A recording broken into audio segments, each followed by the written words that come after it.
Hey guys, back again with another unboxing video.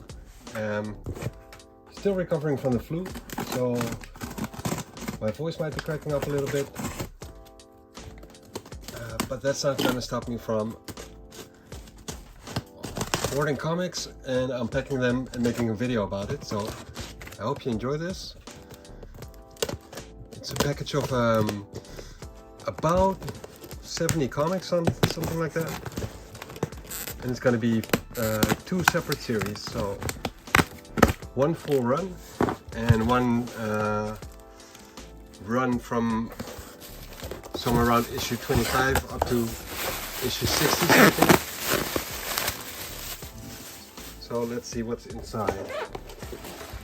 I've purchased from this guy before, and the previous shipment, those comics were very nice, so I'm basically looking to upgrade some of the comics I already have, as usual. And I'm not sure which package is which, so it's a surprise for me as well.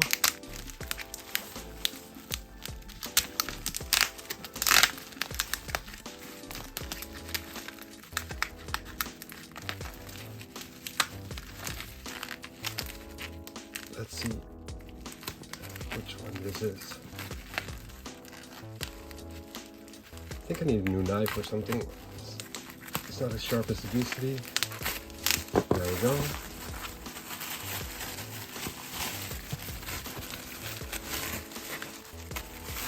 The first package contains the comics of the series.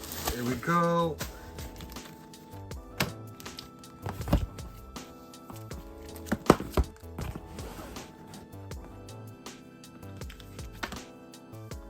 Wolverine, Volume 2, so the ongoing regular series. They're not in full order, I don't think, so let me just see. Oh, I think he actually put a little bit of this order in the other package, from what it seems. So yeah, it starts off with issue number 34.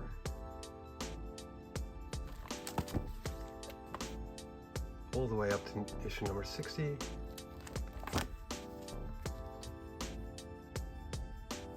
These issues have art done by Mark Silvestri.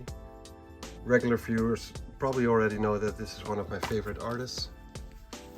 But this was in the beginning, so he wasn't drawing as tight and as sharp as he would do later. But you can see the evolution of his style in this series, and maybe it's also the inker, which had a big influence on the way it looked.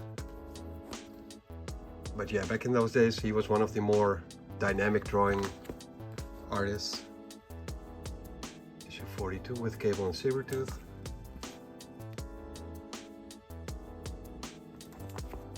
And then this one is not done by Mark Silvestri on the inside, I don't think. Maybe I'm wrong. Let's just take a look. Oh yeah, it actually is. Yeah, it is. Oh no, wait, it's not. Wait, huh? Okay, this. Yeah, this is done by Mark Silvestri. At least, I think it is. Seems like his style. But here, the art is done by Larry Stroman. So yeah, sort of halfway right. Larry Stroman's art is kind of odd. It works on some series, on some characters, but it doesn't work on others, and I don't think I like his Wolverines very much. Yeah, I like this X Factor run though.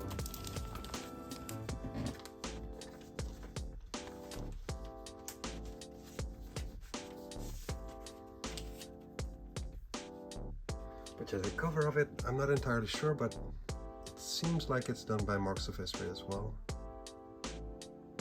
Pretty sure it is. Either way. Especially when they publish it twice a month.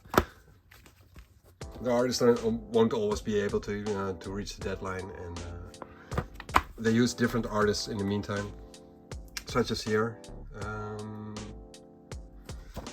think this one is done on the insides as well by a different artist. Yeah. Gerald Decaire. Never heard of the guy. And that's not really a surprise because his art is not that great. Regardless, all the issues do look fine again, just as I expected. Very nice, very well maintained.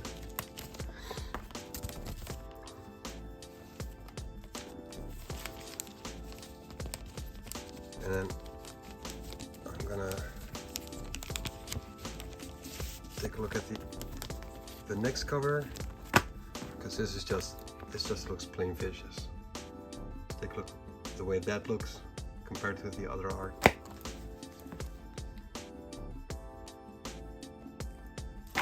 And then this one is a special gimmick cover. Back in the 90s they used to do that a lot, but this one has a certain actual, how do you put it, actual, it makes sense for them to do it this way. Like it's a die cut cover where the slashes of Wolverine's claws are going through the comic, so that's a very nice touch. I like this. It's a thicker issue as well, more pages, all done by Marks of History, so cool story. What's this? Is this a poster of some kind? Oh no, it's just an ad. For the classic Castlevania game, this game was awesome, I remember. And the appearance of Shiva the Destroyer. This used to be a big storyline back in the days. Going, delving a bit deeper in Wolverine's his history, like he doesn't really know what happened to him in the past, and this dives into that a little bit.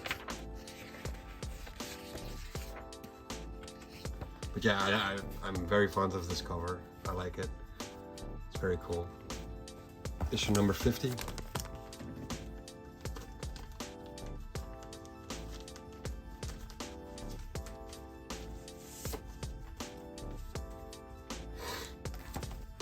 Then we have issue 51. This cover is done by Andy Kubert. Also one of my favorite artists. And here we go back to Marks of History with Spiral and Mystique. And somehow he has a run-in with Mojo as well, which leads him into Shatterstar. And this is, I think, done by Derek Robertson. Yeah, here you can see his sort of signature thing. I like Derek Robertson in the early days. And then we go back to Marks of History again.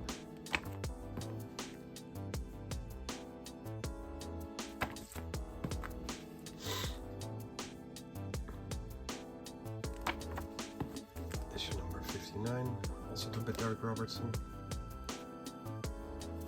Let me just open this one up. See if I can show you why I like Derek Robertson's art so much.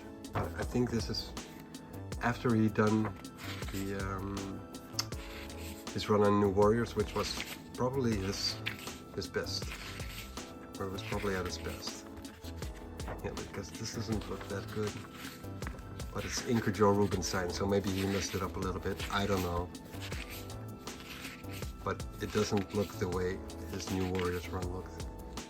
It's not that bad, but it's not on the same level as his New Warriors issues.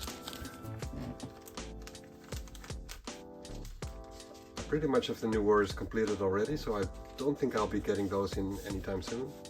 But if I do, I'll make sure to show you guys what I like so much about Derek Robertson's art.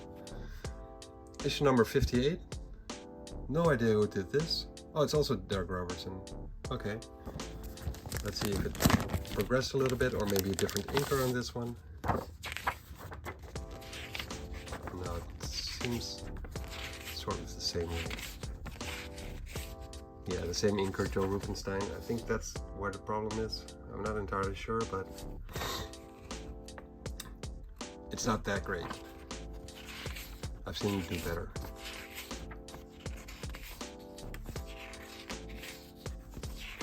Some Jubilee in there.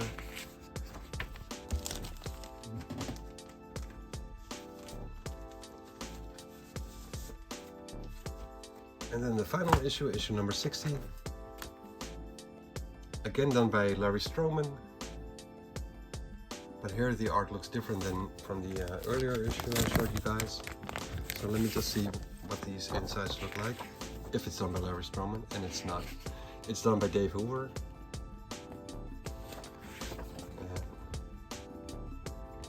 It's just pretty generic.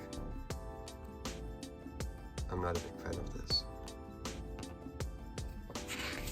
But again, we have some, seems like it delves into the history of Wolverine as well, because we see Sabretooth and one of the guys of the Team X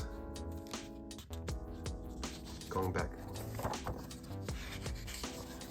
But Wolverine also had false memories implanted, so I'm not sure if this is a real memory, or it seems like it's a false memory, but we have some Maverick right there, which is a character which I liked a lot when he popped on the scene. Maverick. And we have some Sunfire and Gambit there. Yeah, that's issue 16. And then I'm wondering if the other package actually includes the issues before this package, which are a little bit earlier. Oh, what was also inside this issue was a Wolverine Doombringer with a silver foil Silver Samurai cover. As you can see, it blinks. And we have Wolverine Blood Hungry, which is, if I'm not mistaken, is a, yeah, it's a collected stories from Marvel Comics Presents issue 85 and up until 92, done by Sam Keith, whom I really like as an artist, so I gotta show this off a little bit. He's got his own very distinct style.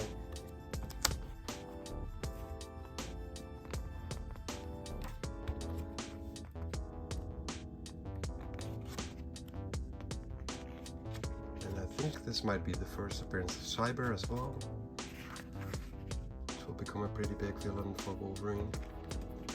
Let's look at the way he draws. It's very dynamic. You can tell what's happening in the pages. And the way he draws women is very realistic, feminine, sort of, I guess.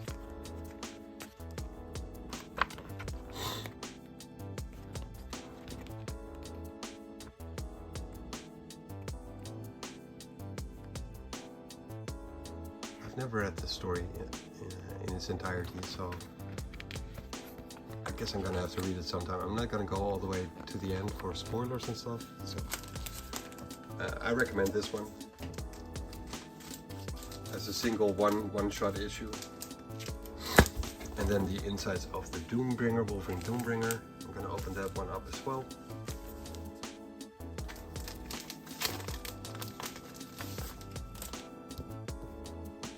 I never noticed it. This had a foil cover. I like it. Silver Samurai looks good, like that. I have no idea what the story is about. It's also a one-shot, I'm pretty sure.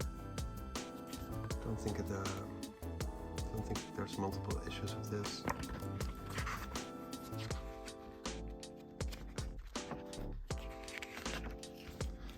Not a big fan of the art in here, but it looks okay. It looks good. I've seen better, but I've definitely seen worse. And it's the end. So yeah, it's a one shot. Wolverine Doombringer.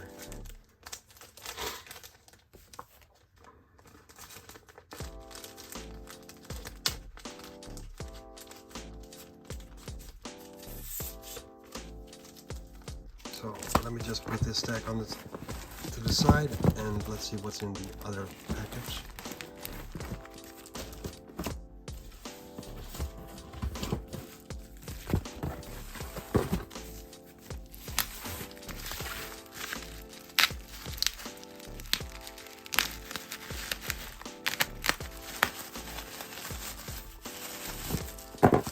All of a sudden my knife decides to be a knife again, apparently,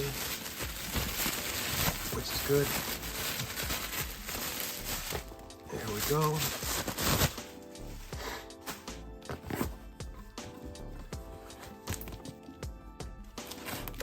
Let me just take a look at how this was done. Yeah, so here we have the other issues of the Wolverine run that I was missing from the previous one. Issue 26, which apparently has been signed by Klaus Johnson. I'm not a big fan of this art, just look the way it looks. I couldn't care less about an autograph from this guy, but either way, it's on there. And there's one without one as well. Yeah. I would have much rather had an autograph of Jim Lee. I mean, just look at the difference. 26 and 27.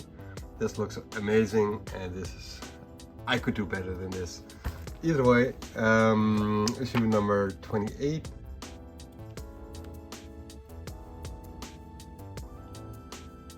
At first I didn't like this cover at all, but it looks very cool. The way the shadows are used, I like it somehow. Issue number 29. Issue 30. And then we go into the Silvestri issues. 31, 32, and 33. And that continues into the previous package. So there's issues 26 until issue 60. There were one or two issues which I was missing in between there, and I have those now, and I can probably upgrade some issues as well, so that's very cool. The rest of the package contains the series of X-Force. This is volume 3, and I really like this art. Just look at the way it looks. Very violent, very bloody. And I think this is the bloody variant. They would do two different kinds of covers, one bloody and one not bloody back in those days, especially for this series. So I'm not entirely sure which one I have already, but I think I have the non-bloody variant, so this would be a nice addition to what I have. Then we have issue number 2. Yeah, this was one of the more darker, more violent series back in those days. Issue number 3.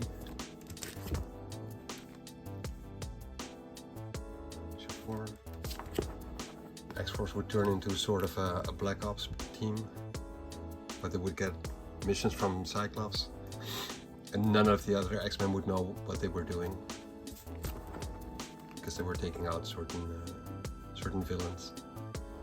Issue 7, then we go to a variant edition of issue 8.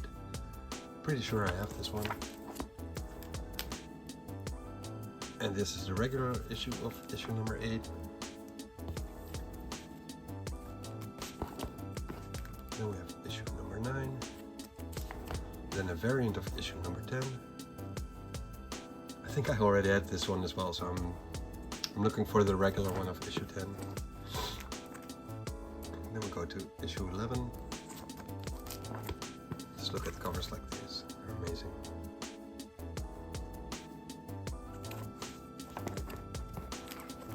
And the Leaper Queen. Yeah, this was a very nice storyline. I like this. Issue 14. Messiah War. Then we have issue 15, a variant edition, and I'm pretty sure I did not have this one yet. Then we have issue number 16.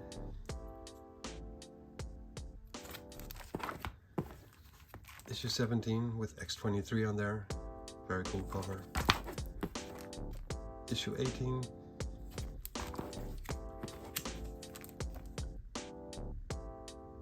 Issue 19.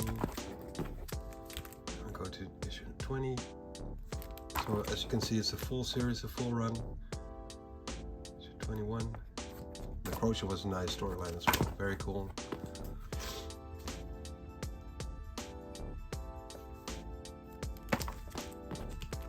And then we have issue 23. And as you can see, the issues look really great. Like there's hardly any spine ticks, if any, and they look like they just came off the print. So I'm very happy with this seller. I'm actually gonna send him a message that I'm very content with the shipment. 24, then we go to 25. Issue 26, part of the Second Coming storyline. 27. 28.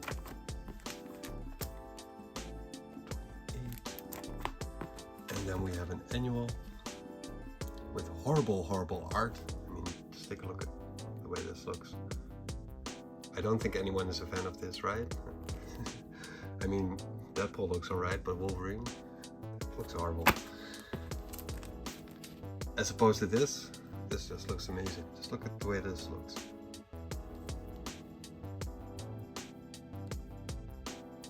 Very dynamic. There's Warlock down there, Celine, Wolverine. Who do we have here? Magic. And Rogue. So yeah, this looks pretty cool. And then we have an issue which I did not have yet. The one shot of Dazzler. Printed as the aftermath from Necrotia. I did not have this one yet, so I'm pretty curious what happens in there. And then we have Necrotia the Gathering. I remember reading this and this was pretty impressive. I really like this. So I already have it, of course, as you can tell from that I like the story, but I'm thinking that the issue I have is in a worse shape than this one is, so it'll be an upgrade.